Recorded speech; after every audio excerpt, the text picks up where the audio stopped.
Filloi vazhdimi i mbledhjes konstituive në të cilën sot duhet të zgjidhet kryetari i Komisionit për zgjedhje dhe emërimet dhe anëtarët e tij.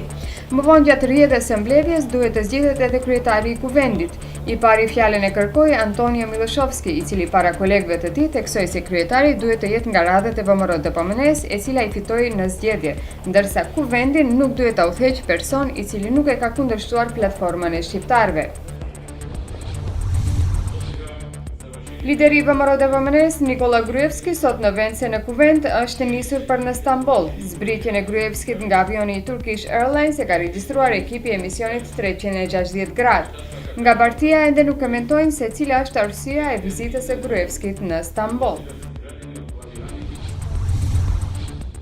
Fitore e re e partisë së kancelares gjermane Angela Merkel në zgjedhjet lokale në rajonin gjerman të Sarit dhe një disfat për socialistin Martin Schulz. Sipas rezultateve të para zyrtare, partia e Merkelit e ruajti bindshëm pushtetin në Sar me 40,7% të votave, që do të thotë 24 nga gjithsej 51 mandate në parlamentin krajinor.